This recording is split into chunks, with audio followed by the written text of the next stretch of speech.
खबरें विस्तार से देख लेते हैं। लखनऊ से खबर, जहां पर एमआई बिल्डिंग को लेकर ईडी ने जवाब तलब किया है। एलडीए और आवास विकास से यह जवाब तलब किया गया है। एनओसी देने वाले अफसरों को भी तलब किया गया है।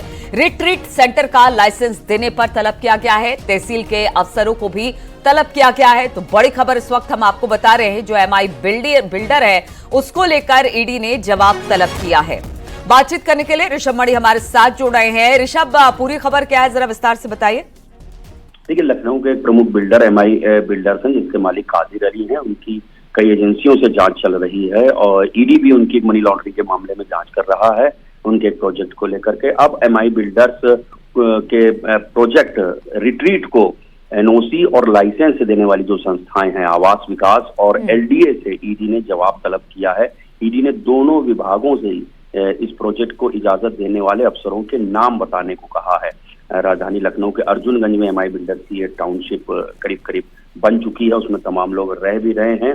लेकिन ईडी की जांच के दायरे में अब ये पूरी टाउनशिप आ गई है, क्योंकि जांच में ये बात सामने आ रही है कि कहीं ना कहीं कुछ गड़बड़ियां हुई हैं, हेरफेर करके उनको लाइसेंस दिया गया था। राजस्व विभाग से भी ईडी ने ये सवाल पूछा है, उस तहसीलदार का नाम पूछा जिसने सरकारी अभिलेखों में एमआई बिल्डर्स के पक्ष में पूरी जमीन दर्ज कर दी थी। अब विभागों से जानकारी मिलने के बाद ईडी कादिर अली, जो मालिक है एमआई बिल्डर के, उनसे फिर से एक बार पूछताछ करेगा। जो जानकारी अब तक ईडी को मिल चुकी है उस पर उनसे भी जवाब तलब किया जाएगा और मनी लॉन्ड्रिंग के मामले की जांच आगे बढ़ेगी। ठीक है, बहुत बहुत शुक्रिया आपका ऋषभ, जानकारी देने के लिए। और कुशीनगर में नाबालिग की गला रेतकर हत्या कर दी गई। नाबालिग के पिता भी घायल हुए हैं। अज्ञात बदमाशों ने रात के वक्त घटना को अंजाम दिया। घटना नेबुआ नौरंगिया थाने के नौरंगिया नौका टोला की बताई जा रही है। पुलिस अब मामले की छानबीन में जुट गई है।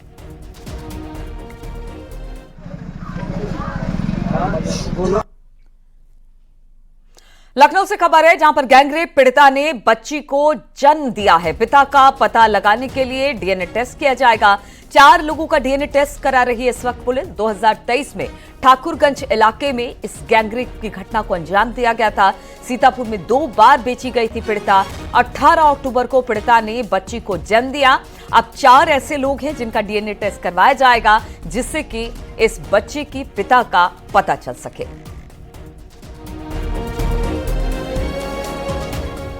बिजनौर से खबर, जहां पर 6 साल की मासूम के साथ गैंगरेप का मामला सामने आया। आरोप के मुताबिक 3 लोगों ने उसके साथ गैंगरेप की वारदात को अंजाम दिया। बच्ची की हालत बिगड़ने पर आरोपी फरार हो गए। परिजनों ने उसे अस्पताल में एडमिट कराया। बच्ची की मां ने पुलिस को शिकायत देकर कार्रवाई की मांग की है।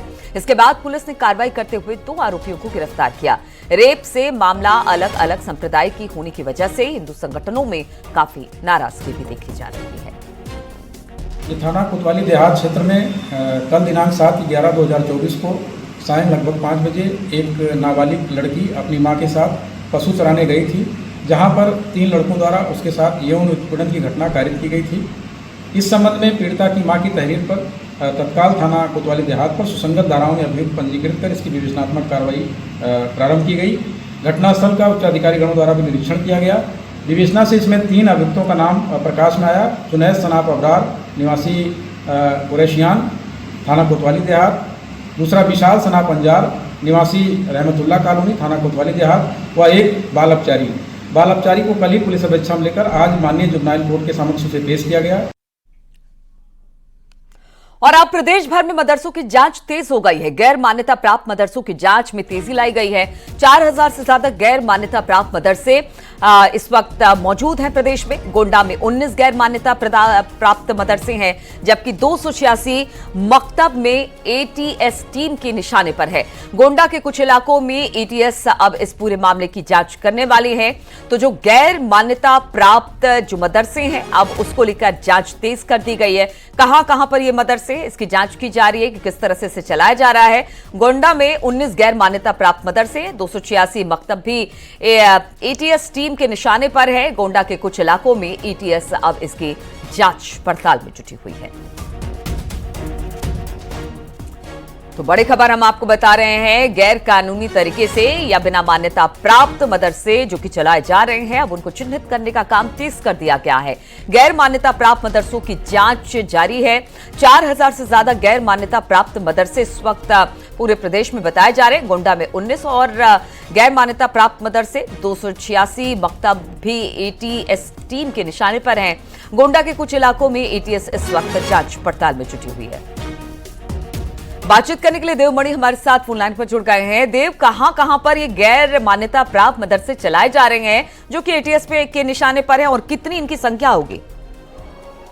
देखिए, कुल लगभग पूरे प्रदेश में 4000 ऐसे मदरसे हैं जिनकी जांच चल रही है, चाहे वो फंडिंग की जांच हो, चाहे जमीन मुहैया कराने की बात हो, या फिर जो वहाँ की जो पढ़ाई की कार्यशैली है और भी जो तमाम वहाँ की गतिविधियां हैं इस तरह की। क्योंकि योगी सरकार को इस तरह की तमाम सूचनाएं मिल रही थी कि फंडिंग के नाम पर या भी और तमाम इस तरह की गतिविधियां जो इलीगल हैं, उस तरह की गतिविधियां मदरसों में जो अवैध तरीके से चल रहे हैं, वहाँ पर मिलने की सूचनाएं मिल रही थी। तो इसमें एटीएस जांच, जो एटीएस के महानिदेशक हैं, उनके नेतृत्व में एक जांच टीम पूरे प्रदेश के तमाम जो नेपाल से आसपास के सटे बहराइच, मुजफ्फरनगर, गोंडा, बाराबंकी और लखनऊ के आसपास के जो तमाम जनपद हैं, वहां पर मदरसों की जांच चल रही है।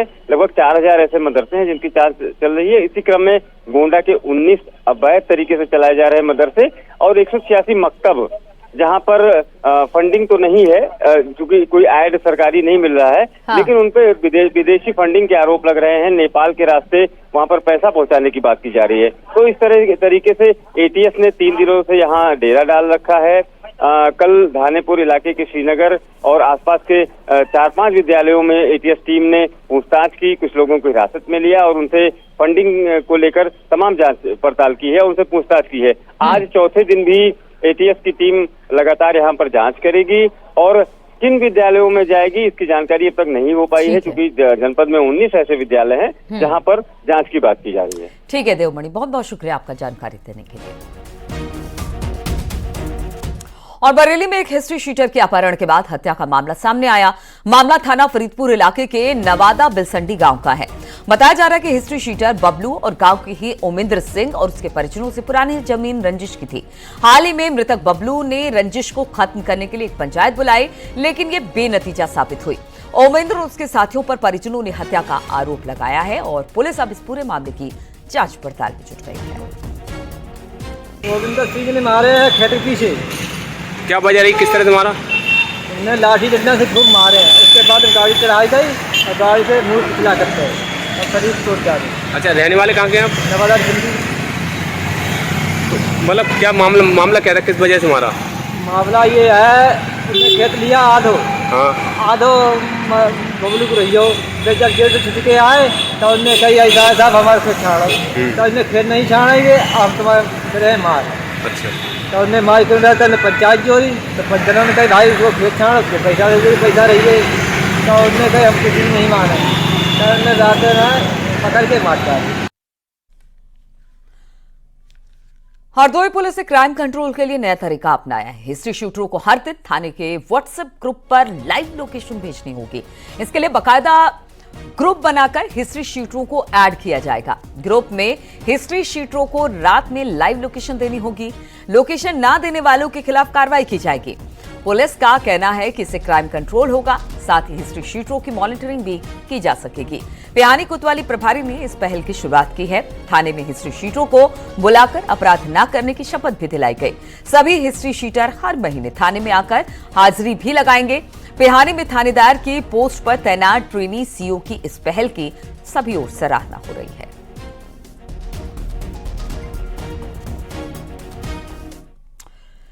लखनऊ से खबर है, जहां पर लड़के को सऊदी अरब में बनाया गया है बंधक। सऊदी अरब में 1.5 महीने तक बंधक बनाकर रखा गया। 85,000 रुपए वसूलने के बाद अनस को छोड़ा गया। नौकरी का झांसा देकर बंधक बनाने का आरोप लगा है। भारतीय दूतावास की मदद से अनस वापस तो लौट आया। पीड़ित की मां ने मुकदमा दर्ज कराया। इस पूरे मामले में मोहनलालगंज के 4 लोगों पर इस बात को लेकर मुकदमा दर्ज कराया गया है, क्योंकि कहा जा रहा है कि इन्हीं लोगों ने इसे सऊदी अरब भेजा था और नौकरी का झांसा देकर वहां पर भेजा गया था, लेकिन वहां पर इसे बंधक बना लिया गया और इसके बाद पैसे लेने के बाद करीब 85,000 रुपए लेने के बाद इसे छोड़ा गया और अब इसके परिजनों ने थाने में इस बात को लेकर तहरीर दी है।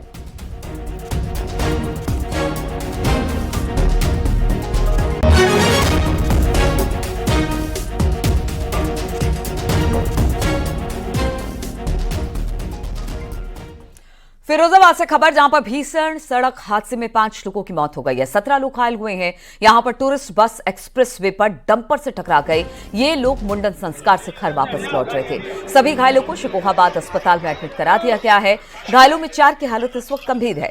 परिवार लखनऊ के काकोरी इलाके का रहने वाला है और बच्चे का मुंडन करवाकर टूरिस्ट बस से मथुरा से वापस लखनऊ जा रहा था। बताया जा रहा है कि ड्राइवर को झपकी आ गई, जिसके चलते बस सड़क के किनारे खड़े डंपर से जा टकराई, जिससे बस में सवार सभी यात्री पूरी तरीके से घायल हो गए। 3 यात्रियों की मौके पर मौत हो गई है। सूचना पर पहुंची पुलिस ने सभी घायलों को उपचार के लिए शिकोहाबाद के जिला अस्पताल में एडमिट करा दिया है, जहां पर इलाज के दौरान 2 और लोगों की मौत हो गई है। हादसा कैसे हुआ, कहाँ से कहाँ जा रहे थे आप? हम लोग मथुरा गए थे, वहाँ बालगंज, वहाँ से वापसी आ रहे थे लखनऊ के लिए। अच्छा, तो फिर कैसे हुआ ये? बस वाला इधर सही ले गया था, उधर से पता नहीं कैसे चला लहरा रही थी गाड़ी की, पता नहीं क्या क्या था, उसने बताया भी नहीं, मतलब आराम कर लो, बाद में चले मुझे कुछ बोला भी नहीं। तो हादसा हुआ, कितने लोग घायल हुए हुए? पता है तो तो पता चले। कितने लोग थे आप लोग? हम लोग 21-22 लोग तो थे। अभी इस सूचना मिली थी हम लोगों को कि नसीरपुर तट के पास जो आगरा लखनऊ एक्सप्रेसवे है उस पर कोई एक्सीडेंट हुआ है, जिसमें कुछ कैजुअलिटी हुई है। तत्काल थाना पुलिस और आसपास की फोर्स वहाँ पर मौके पर पहुँची और जो भी मौके पर जो इंजर्ड थे बहुत तेज़ी से एम्बुलेंस के माध्यम से भिजवाया गया। इसमें शुरुआती उसमें 5 लोगों की अब तक डेथ हुई है। जो लोग शेष लोग इंजर्ड थे उसमें से कुछ लोग 5 लोगों को यहाँ पर रेफर भी किया गया। लखनऊ एक्सप्रेस पर सड़क हादसा हुआ है, जिसमें 5 लोगों की मौत हुई है, जबकि 17 लोग घायल हैं, जिसमें 4 की हालत गंभीर बनी हुई है।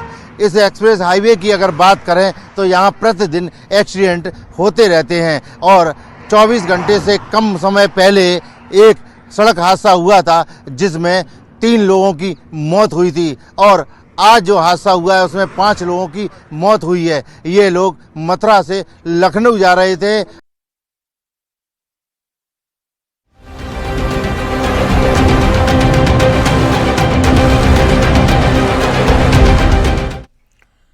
उत्तर प्रदेश में हो रहे 9 सीटों पर विधानसभा उपचुनाव में सीएम योगी आज भी ताबड़तोड़ प्रचार करेंगे। सीएम योगी आज अलीगढ़, मैनपुरी, कानपुर में चुनाव प्रचार करते दिखाई देंगे। सीएम योगी सबसे पहले अलीगढ़ के खैर में जनसभा को संबोधित करेंगे और बीजेपी प्रत्याशी सुरेंद्र दिलेर के लिए वोट लेने की अपील करेंगे। मुख्यमंत्री सुबह करीब 11:50 पर अलीगढ़ पहुंचेंगे। अलीगढ़ से सीएम योगी मैनपुरी जाएंगे और दोपहर 1:40 पर करहल में जनसभा को संबोधित करेंगे। मैनपुरी के बाद सीएम योगी कानपुर जाएंगे। दर्शन पूर्वा सेंट्रल पार्क में दोपहर 3:30 बजे सीएम योगी की रैली होगी। इसके साथ ही सीएम योगी बीजेपी के नेताओं और पदाधिकारियों के साथ चुनाव को लेकर एक बैठक भी करने वाले हैं।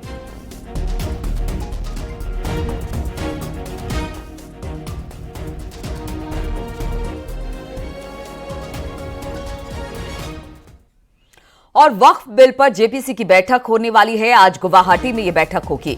एक बार फिर हंगामे की आशंका है। जेपीसी में शामिल विपक्षी सांसद इसका बहिष्कार कर रहे हैं। तो बड़ी बात हम आपको बता रहे हैं, बड़ी बैठक होने वाली है। वक्फ बिल पर जेपीसी की बैठक आज गुवाहाटी में होने वाली है।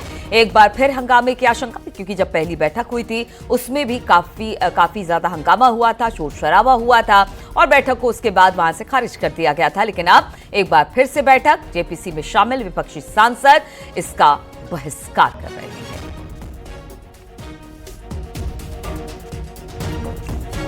मिर्जापुर से खबर, जहां पर एक महिला के घर में संदिग्ध हालत में मौत हो गई। आरोप के मुताबिक बदमाश ने हमला कर एक महिला की जान ले ली। बताया जा रहा है कि वो महिला के बेटे का दोस्त बनकर उसके घर पहुंचा था। उसने कहा कि लखनऊ में पढ़ रहे बेटे ने कुछ कागजात मंगाए। महिला जब उसके लिए पानी लाने गई तो उसके ऊपर अटैक कर दिया गया। घायल महिला के शरीर पर नमक डालकर वो उसे तड़पता हुआ छोड़ गए। चोरी की घटना को अंजाम देकर गेट पर ताला बंद कर वहां से फरार हो गए। महिला के चिल्लाने पर आसपास के लोग मौके पर पहुंचे और इलाज के लिए उसे अस्पताल में एडमिट कराया गया, जहां पर उसकी मौत हो गई। अहरौरा थाना क्षेत्र के सेमरा गांव की वारदात है। हालांकि पुलिस ने लूटपाट से इनकार किया है और हार्ट अटैक से महिला की मौत होने की बात कही है। 8:50 पर अपना खा करके अपना विद्यालय गए हैं। हमारा विद्यालय है प्राथमिक विद्यालय घासीपुर बसाड़ी, जहाँ पर प्रधानाध्यापक है। उसके बाद फिर मैं अपने वहाँ पर सरकार में लग गया। तो उसके बाद करीब हमको 11:30 बजे हमारे लखनऊ हमारा लड़का रहता है, उसके द्वारा जानकारी मिली है। तो वो कहा कि घर पर लूटपाट हो गया, जल्दी पहुंचा। तो वहाँ से हम 11:30 बजे यहाँ पर घर पर आए तो देखिए अपना ये सब करीब गांव के 100-150 लोग भीड़ इकट्ठा था। कितनी की चोरी हुई लगभग, क्या जानकारी? 20 लाख की। अचानक से उसने महिला पर हमला कर दिया और उसके बाद कुंडी लगा के महिला जब उस हमले से, अचानक हुए हमले से हतप्रभ होके अनकॉन्शियस हो गई, तो उसके बाद बाहर से उसने कुंडी लगा के वो वहाँ से चला गया। इसके बाद महिला थोड़ी देर बाद जब वो होश में आई तो उन्होंने वहाँ शोर मचाया, जिसकी वजह से जो पड़ोसी हैं वो वहाँ पर पहुँचे और उन्होंने वहाँ गेट खोला और उसके बाद महिला को बगल के ही एक अस्पताल, नवजीवन अस्पताल है, वहाँ पर प्राइमरी ट्रीटमेंट के लिए उन लोगों ने भेज दिया, जहाँ उसकी तबीयत पूरी तरह से ठीक हो गई। वहाँ तभी पुलिस को इस चीज़ की सूचना दी गई, तो पुलिस भी वहाँ मौके पर तथा अस्पताल में गई और महिला से बातचीत की गई और ये पूरा घटनाक्रम की जानकारी ली। और कानपुर एकता गुप्ता हत्याकांड में जांच लगातार जारी है। आरोपी जिम ट्रेनर विमल सोनी से पूछताछ के दौरान विमल का बैग और 3 मोबाइल बरामद हुए हैं। मोबाइल में एकता से हुई चैट भी पुलिस के हाथ लगी है। 90 दिन के भीतर चार्जशीट दाखिल करने की तैयारियां पुलिस की है। पुलिस को फॉरेंसिक लैब की रिपोर्ट का भी इंतजार है।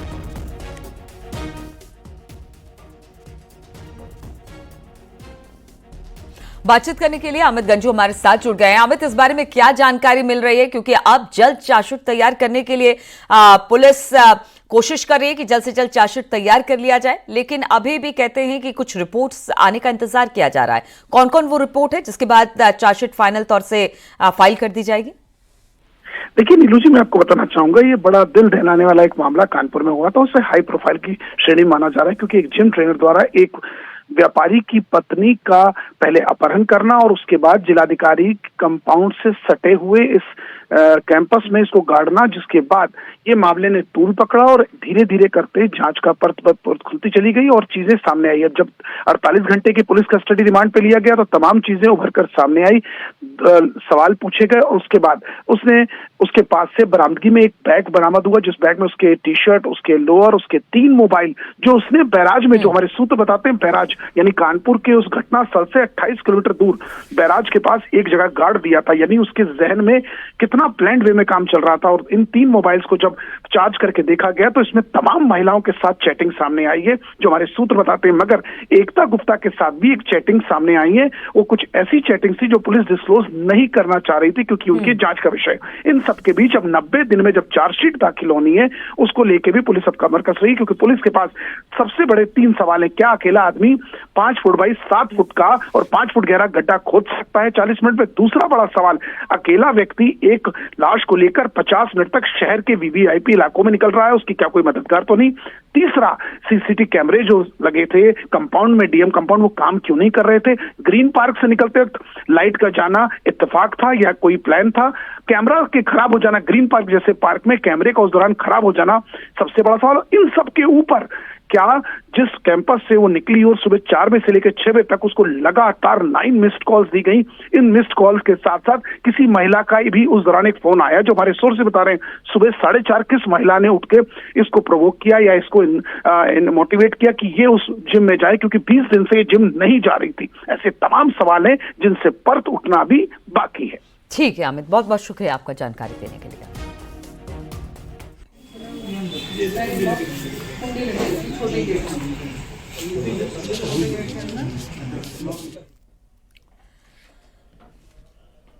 और देश के leading digital financial platform money control ने एक और बड़ा मुकाम हासिल कर लिया है। गूगल आंकड़ों के मुताबिक अक्टूबर में मनी कंट्रोल की यूनिक विजिटर्स 10 करोड़ के पार हो गए हैं।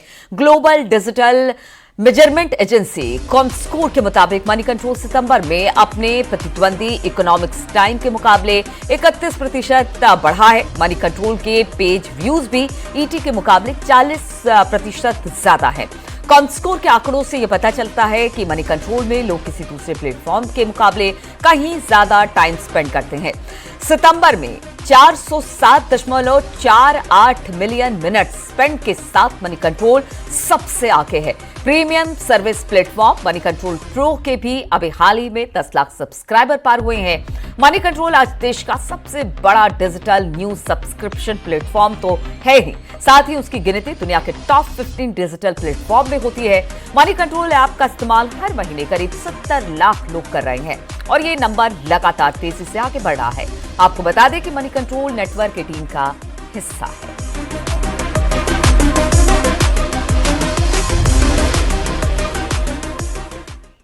तो इन तमाम खबरों के साथ इस बुलेटिन में फिलहाल इतना ही। रुकेंगे छोटे से ब्रेक के लिए, लौटेंगे सुपरफास्ट खबरों के साथ।